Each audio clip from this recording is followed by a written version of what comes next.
सुनो मेरे बाबा की खामोश बानी, इसी में है सब आशिकों की कहानी। सुनो मेरे बाबा की खामोश बानी, इसी में है सब आशिकों की कहानी। है जीना तुम्हें गर नई जिंदगानी, करो तर्क दिल से ये दुनिया ये फानी। सुनो मेरे बाबा की खामोश बानी, इसी में है सभी आशिकों की कहानी। August, he came over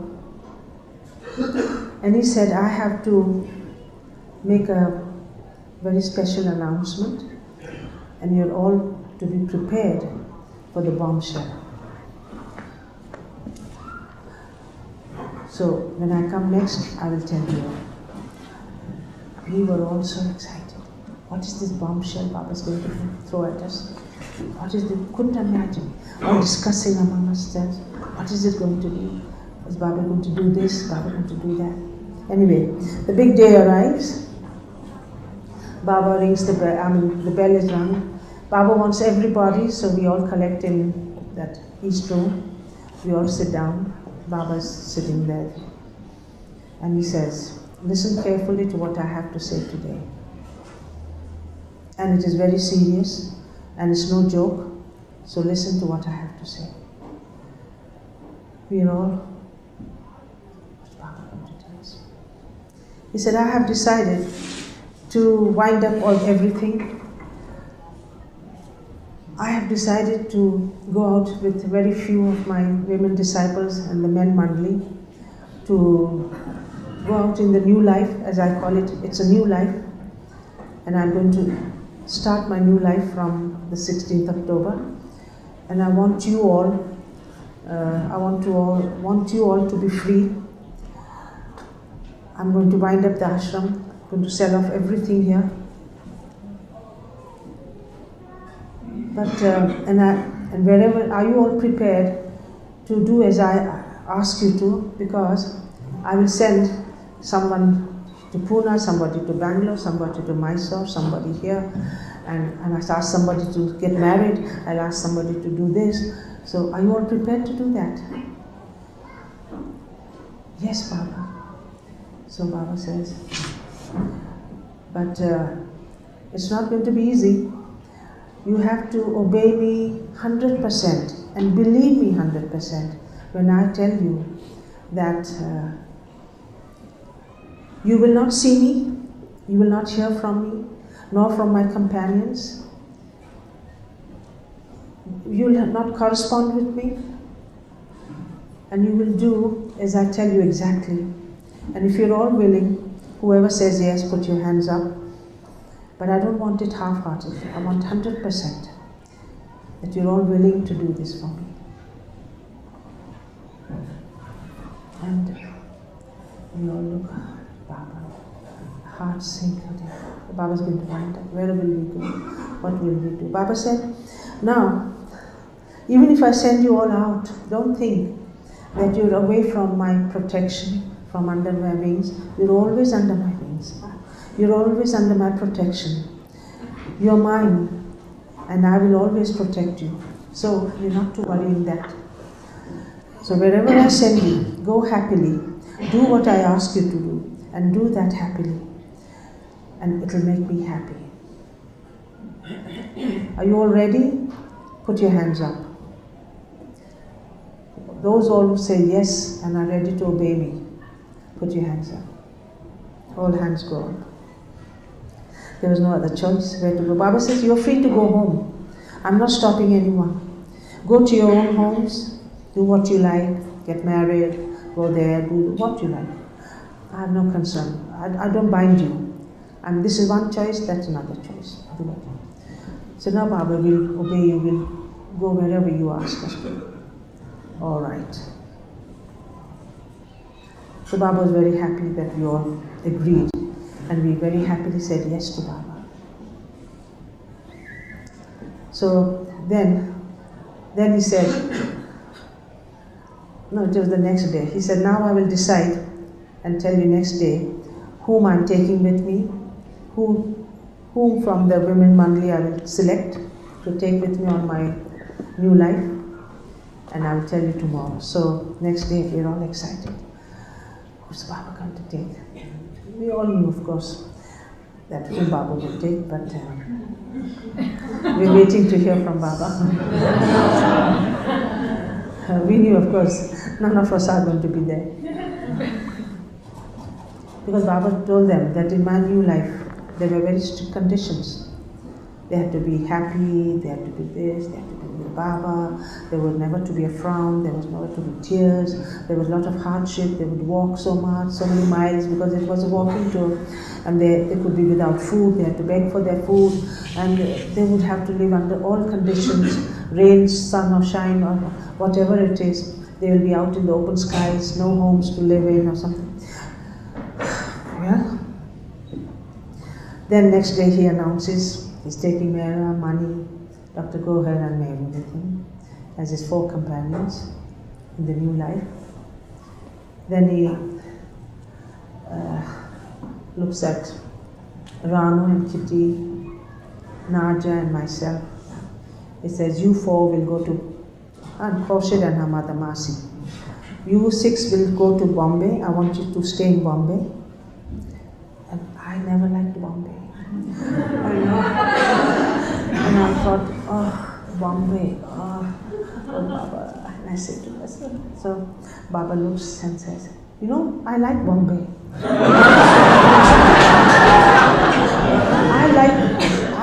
I love Bombay. He said, I like Bombay very much because of its 3 things. When I was in Bombay, I would always visit the Victoria Gardens, that's the zoo there, the Chopati, that's the seashore, where there's a beautiful sea, and the Hanging Gardens, it's known as the Hanging Gardens up on Malabar Hill. I used to always visit these 3 places and I loved it. Bombay is good. I said, yes, Baba. So he said, you will go to Bombay, you and Naja, this Baba's cousin, Pendu's sister, you and Naja will stay. He didn't just throw us out like that, you see, he provided us with Baba lovers, Baba disciples who were in Bombay to stay with them under their protection, you see. So Nariman was the arrangement wala. So he assigned Naja and me to Arnavas and Nariman and told them that they had to keep us, look after us. And to Merji, who was in Bombay, he had a big house, so, and many rooms to spare. Arnavas only had 1 room spare in our house, so we 2 could stay there. And Merji had a large house, so Rano, Kitty, Khorshid and her mother Masi, Suna Masi, they stayed at Merji's. And then Baba said, you all just don't go and do nothing there. You all have to work and be independent. You have to earn money. And I said to myself, what am I fit for? I don't know anything. I'm thinking to myself, I don't know anything. What am I going to do there? I'm not qualified for anything. The only thing I knew was cooking simple meals without meat or fish or anything, dal and rice and all. I was telling Baba that, Baba, I don't know anything, I'm not qualified for anything. What kind of a job will I do? Baba said, this is typing, that means secretarial job. And Kitty had taught Mani and me during our blue bus tours shorthand. So after Baba would retire and after all our work was done, we'd sit with the lantern in the evenings and Kitty would teach us shorthand. She had taught it so thoroughly, I still remember all my shorthand. Yes, it is so embedded in my mind, I still know my shorthand. So Mani and I both had good speed, so Baba said this, and just before Baba had announced this, there was a typewriter at Mehrabad, and I thought, I know shorthand, but I don't know typing. So I asked Baba, can I learn typing on my own at that typewriter? That we couldn't do anything without asking Baba. That's one thing. So I asked Baba, can I learn typing? In my spare time, can I just sit and do it myself? Baba said, yes. Okay, so the night I would sit with the lantern, and Kitty gave me her Pitman's touch type. So I would sit there and do my fingering. A, D, C, so on, so on, so on, so on. I'd feel so happy. I've got this, I've mastered all the keys. Then I would sit every night and type. There was no speed or nothing. I just got the fingering right. I could correct what I typed. And when Baba said this, I said, goodness, I don't even know typing properly. How am I going to be, who's going to keep me? So Baba looks at me and says, you will, he does this flat nose, you will work with these. And I said, Chinese Baba? Baba, where? The only Chinese in Bombay are the Chinese restaurant, Baba. You have a good job, you learn plenty, you just do what I tell you. Yes, Baba. After many years, I realized what Baba had meant. Oh, so that's what Baba had meant. He had planned everything. I was to be in the Japanese consulate, and I was to be there. I realized it after many years. I said, that's what Baba meant, not the Chinese, Japanese. Now, after this bombshell was given out, Baba didn't give us a minute to sit and think, you see. He kept us so busy packing and removing all the things, and he would see what's there, what is in this, what's this, remove everything. Nothing was to be kept, so there was no question of him. And then he would come and say, now it's enough packing, come on, let's play charades. So we would play dumb charades. Yeah. So I remember Mera, Baba and myself, we took book titles. We said we'll play book titles. And so we three went in the corner, and Baba said, what should Baba decided? He said, we'll do Gone with the Wind. And so Mera, Baba and myself, we acted that Gone with the Wind. Of course, they all guessed it. And then they did that, and Baba and we would guess all that. So it was so appropriate, Gone with the Wind. Everything was gone with the wind, you see. And I said, Baba took the right title. We dressed, we went, and Baba came up the hill. He said, I feel so free today. Nothing. I don't own even a matchstick. I feel so free. Watching Baba only made us feel so free also, that Baba says he's free. We are free also now. So we go down the hill with Baba. Baba said, now you all go to start for Bombay. So he had called Mayorji and Nariman with their cars. They came down the hill. We all got in our cars. And I still remember seeing Baba standing there and waving out to us, 15th October 1949. That date is very strongly embedded in our hearts. And we reach Bombay. Annavaz welcomes us. Mayorji's house, though others forego. And I must say, they kept us so beautifully because we came from Baba. They loved us so much. They did everything to make us stay happy. Now Baba, after breaking this bombshell, when he tells each one, he sends some to Pune to stay with Erach's family. He sends some to Bombay to work as nurses, to qualify as doctors, some as... everywhere he has finished, he's settled everyone.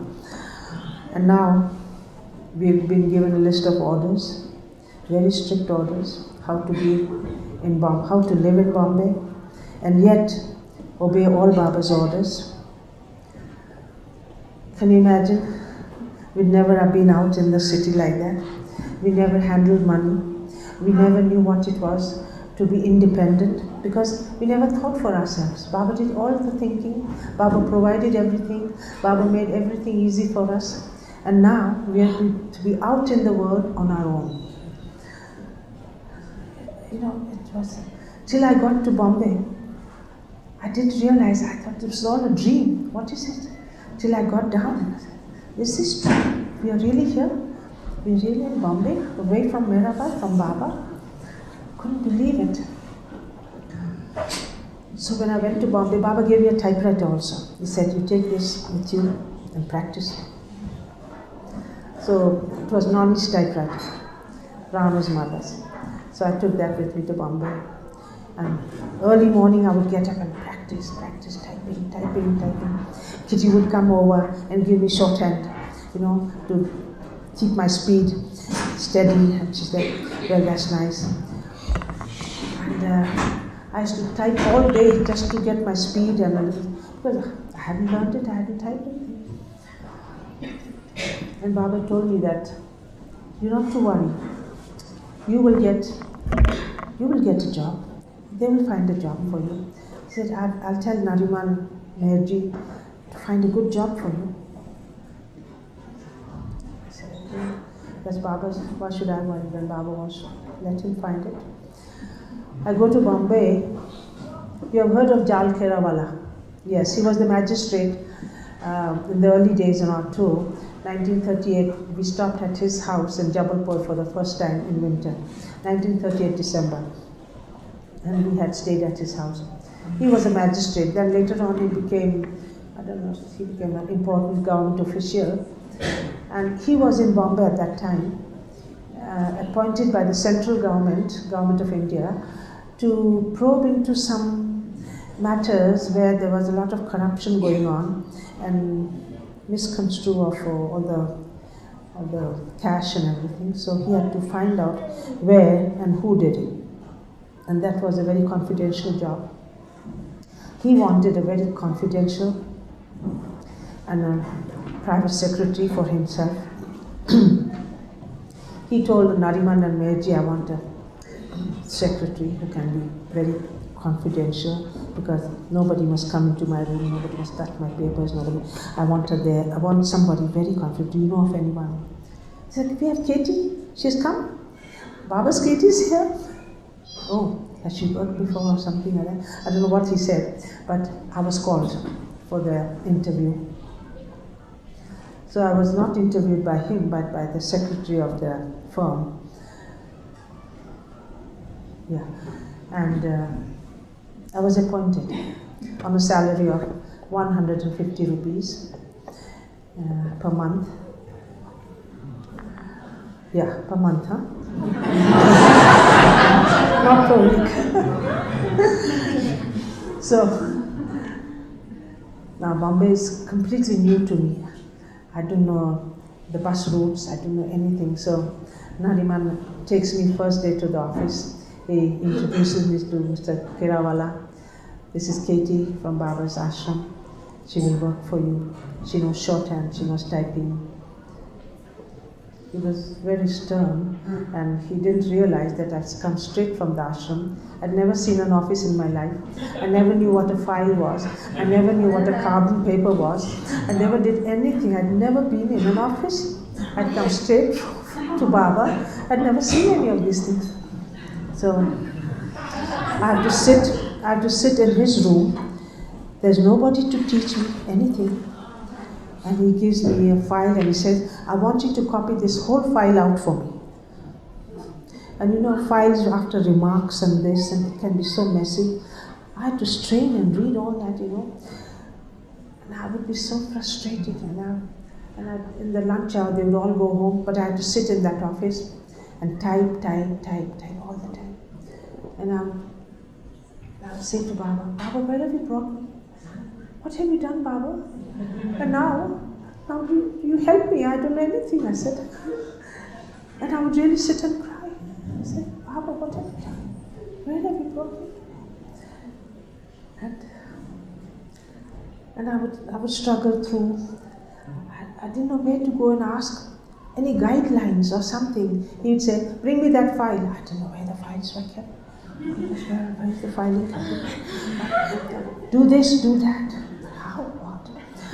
So during lunchtime one day I ventured out, I saw the secretary, he was a nice man. I said, will you please help me, show me how this is to be done. I don't know how to do this. So he would say, yes, put this carbon like that, put this, make so many copies, make so many copies. I was so really so scared. And he would give me dictation. One day I got so angry, he said, better take it down in longhand. You can't do your own shorthand. I said, no, but I'm taking it down in shorthand, it's all right. And later on, I worked for him only for 3 months. No, because the first month was a little difficult. Gradually, I picked up enough courage to find out from the other girls who were sitting outside in the office how this is to be done, has to be done, what is this like that. So one day he wanted a speech typed out. And he said, oh, you will never be able to do it in time. Call one of the other typists. So I went and called someone. And she took a whole day, and till the evening that speech was not ready. He got so angry, he said, I'm sure you could have typed it faster. I said, well, good for you. I just kept quiet. I said, let him learn his lesson. He doesn't trust me. All right. But later on, I had to, all these board meetings, all the ministers would come, all the agenda had to be prepared, I had to take down notes and this and that. And they were all happy with my work, you see, and they liked me. And they were transferring this office now to Nagpur, where Airaj came from, you see. And they said, Miss Irani, we would like you to come with us to Nagpur. I said, I'm sorry, but I cannot leave Bombay. So Baba's strict orders, first orders Baba's were, never to leave Bombay unless I tell you. And that he said, unless I tell you, but he had told us, you will never see me, you'll never hear from me, and don't expect to have any correspondence with me. And I say to myself, not going to hear from Baba, not going to see him. How are we going to ever leave Bombay without him? He said, unless I tell you, don't leave Bombay. And then, when he said, you're not going to see me, I had a little ray of hope. Someday, sometimes, Baba, we might see you. Baba looks at me and says, 100% I'm telling you, I'm not going to see anyone. And you have to believe it. Yes, Baba. So, okay, we won't see Baba ever again. All right, this is it. This is the last time we see Baba in London. So, and Baba said, you have to go out happily, live there happily, work happily, and think of me. But don't ever think of coming to me again. I'm not going to keep any one of you. You're not going to be with me again. Can you imagine what it was like? Can you believe what we went through? Well, that was Baba's way. He wanted us to be strong, to face the world. And yet I had to be very cautious about Baba's orders. I had to work there, be in the world, yet be out of it, you see. Besides, Baba had strict orders. No entertainment, no movies, no theatres, no plays. Not to eat out in any restaurants. You cannot spend money for anything. No buying new clothes, nothing. What you have, you wear. The only recreation we had after I came from office, either Rano and Kitty would walk over to my place and we'd go for a walk. We knew the whole of Malabar Hill, Khambala Hill by walking. We used to walk all the time. So we had to be out in the evenings at least. So we'd go for long walks. So either I would walk across to them and then we'd go. So that was the only recreation we had. So sometimes, Annavas Narimun, people would invite them they would all go for lunch outside at the restaurant. So Katie, we are going out today. I said, okay, I'll tie up my sandwich. I'll prepare my sandwich, pack it up, take it with me, go to the restaurant with them. They'd eat the nice Chinese food, I'd eat my sandwich. So it was like that. We could only drink liquids like tea, coffee, or soft drinks. But besides that, we could not. One day I went to my sister's house, and she had cooked a nice Persian dish. It's known as osha berenj, and contains a little rice in it. So first she said, "Katie, wouldn't you like to taste it?" I said, "No, I'm sorry, I can't eat." She said, "Can't eat?" She couldn't understand. I said, "Baba said I can't eat out. I brought my sandwich." She laughed, She said, "You brought your sandwich at my house?" I said, "Yes, you eat your food, I'll eat my sandwich." She just couldn't believe it. Then I explained to her. I said, "But Baba said do a thing, we do it. So you don't question why or what. I'm not going to eat your food. You sit down and eat, and I'll eat my sandwich." So it was that strict, and we had to follow all this. So one of the orders was not to leave Bombay. So I couldn't step out of Bombay, even if I was offered a very good job anyway. So I declined that. And it was after 3 months, they went away to Nagpur. And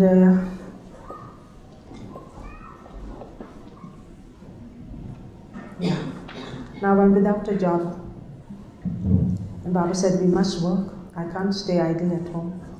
So I look at the paper every morning, advertisements. I keep on applying everywhere for a job. Apply, and they say no reply. So I'm absolutely going on applying every day. Meanwhile, I'm looking around asking people, "If you find a good job for me, please let me know." I mean, even as a temporary job or a temporary typist. I said I'm a shorthand typist, though I don't like typing work. So, friends who would look around, Saketi will let you know. Meanwhile, as I was free, I observed a monsieur who was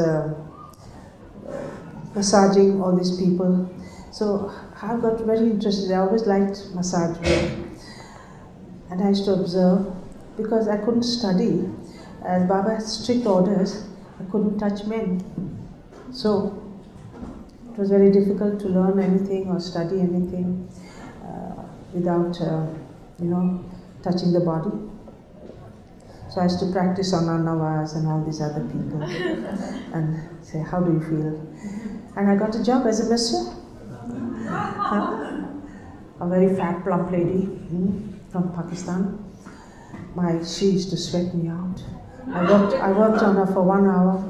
I earned a little from the massage work, but then I realized, and then she went to Pakistan, so again I was without a job. And I knew that Baba said, I shouldn't do all this. He said this, so I must stick to that. Again, there's no job. I'm looking for a job. I can't find anything. Meanwhile, Madame Montessori's representative comes to Bombay, Mr. Yoston, and he's giving a crash Montessori program in Bombay. And Annavas decided she would like to take the course. So she pays her fees, she gives her entrance, fills up the form and everything. Meanwhile, Annavas and Nariman decide to go to Europe and England on a tour. So that was 1950, I believe, yeah. So Annava says, "Katie, I paid my fees and you still not found a job. Would you like to do the course?" I said, "But you filled the form in your name. Will that man take me?" So we went to Yoston, Mr. Yoston. "Mr. Yoston, could you take me?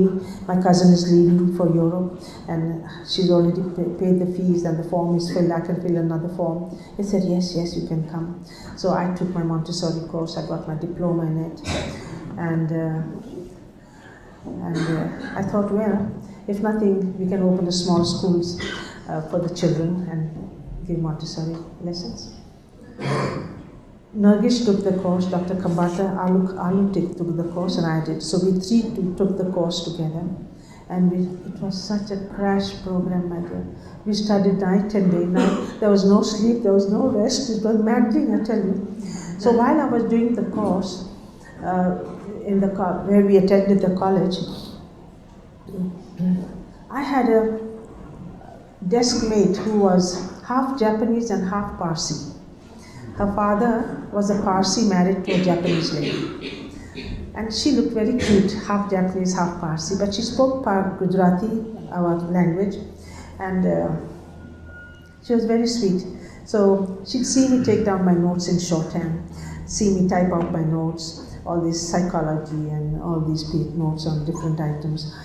We had so much paperwork and so much to do, so much to study. And every day we went home, we had so much homework to do.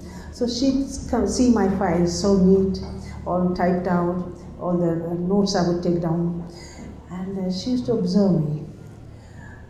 And so we finished our course, we all went our ways. Meanwhile, I get another job, a temporary job. Somebody rings me up. Katie, there's a nice job going at the engineering firm. It's just temporary, but anyway, you can take it up. I said, okay. Please improve. Oh, that engineering firm. Oh. You know what big terms they use? I had to write in longhand quickly. Pages and pages of one letter, 5 copies each of each letter. And I used to see all these typists spool, they all these stenotypists sitting in one line. And how fast they type. The Madrasis are the best typists, They can type at the speed of nearly, I tell you, I don't know what speed it was. You didn't see the finger just flew on the typewriter. And there I would go tick-tock, tick-tock, tick-tock. and they would all look at me and they say, and they were so good, I was the only girl in their pool, the steno. So they would say, and they'd feel sorry for me. Say, Miss Irani, I think you have plenty of letters still. And there was no respite. A buzzer from this cabin, buzzer from this cabin. Finish this letter, finish that letter. Oh, and figure work, so much figure work. And the boys would say, all right, come and give it to us. They'd take it and they'd type it out for me. They were so sweet, They'd all help me. No, don't get nervous. All right, wait, going, the buzzer is ringing for you. So I spent a month there. And I got so fed up. I said, no, enough of this. I don't want this. Anyway, I was temporary. Somebody had gone on leave, so they just kept me there. Then they opened a new department, a publicity department, which they didn't have in their firm. And so they assigned me to this new department as a secretary to that man who was going to take charge. And I worked for him for a few days, for some days at least, a month or so I think. And we got on very nicely together, and he liked my work also. So my friend rings me up, this Japanese girl, Katie, what are you doing? I said, I'm employed temporarily on this job here. Forget about everything. I've got a wonderful job for you. Have you? Where? She said, don't ask questions now. Come to this such and such a place tomorrow. And I said, but how can I leave office? She said, take leave and just come. So I took leave. I said, I'll be late tomorrow. And I went for the appointment. She was waiting down. She took me up. I see these 2 Japanese there, And I said, my dear, Japanese? I said, Mary, who are they? She said, keep quiet, Katie, they're government officials. Just keep quiet. I'll do the talking, don't interfere in anything. She spoke fluent Japanese, and she was born in Japan, that's why. So she could speak Japanese, write Japanese, read Japanese, and actually this job was offered to her. This man who came from Japan knew her, so he offered this job to her. He said, I would like you to work for us. She said, I'm going back to Japan to get married, but I have a friend whom I can recommend who will be just the right girl for you. So she rings me up, and I go to them. They see me, they give me a test, a big editorial from the newspaper as a shorthand, and then to type it out. So I do that. And we'll let you know, they say. I get this phone call one night. Night, 10:30, I'm sleeping, fast asleep. There's a phone and Nariman picks it up. And Miss Rani. And so Nariman said, Katie, get up quickly, there's a phone for you. And I go, I said, yes. And I couldn't hear a word what he was saying. First on the phone and Japanese English. It took me a long time to get used to their English. Do you know that? I couldn't follow at all. And yes, Mr. Kiriyama. I want you to be, I want you to be.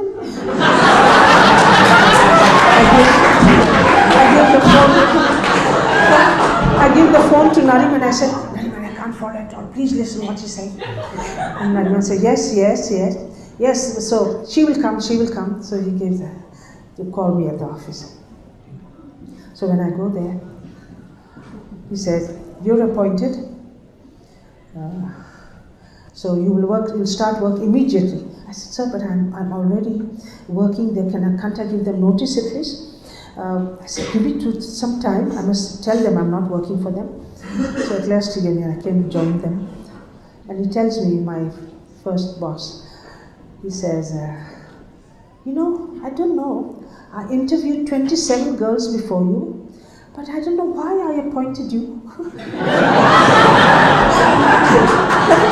And I said to myself, well, Baba's planned it. So there was no go, he had to take me. I had no experience, nothing. So the only lonely certificate I took was 3 months in that stupid office. And he said, is that all? I said, yes, sir. I've only worked 3 months. No more experience? No, sir, but I can always do better, So we were, myself, one Mr. Qureshi, one Mr. DeCosta, we were the first 3 appointed. We were known as the Japanese Government Overseas Trade Agency, not a consulate. After the peace treaty was signed, we became the diplomatic office, Consulate General of Japan. We threw a big party, press conference, and anyway I got into that. And now suddenly we receive that Baba is now completing the new life, entering the fiery new life, is it after that? I don't know. Or the free life, I don't know, something there. And Baba decides to come to Bombay. But he says, Nariman can stay in the house, Katie and Annawaz must be out of the house. But before that, he had already called Naja. In 2 or 3 months' time, he called Naja in the new life to be with him, because Naja was really missing Baba so much. She had spent her whole life with him from childhood. And she would sit and cry, and she'd miss him, and she'd think where Baba must be, what are they all doing? And we both sit and talk. I said, Naja, these days will also go, Baba, it won't last long. So anyway, Baba called Naja. And I said, Baba's called Naja, I'm still here. I spent 28 years in Bombay. So I worked for the Japanese consulate 27 years. सुनो मेरे बाबा की खामोश बानी, इसी में है सभी आशिकों की कहानी। उम्मीदों करो न वादों का शिकवा, न इज्जत से मतलब न जिल्लत की परवाह, न गीबत किसी की न खतरा किसी का, यही रंग है अपनी अब जिंदगी का। सुनो मेरे बाबा की खामोश बानी, इसी में है सभी आशिकों की कहानी।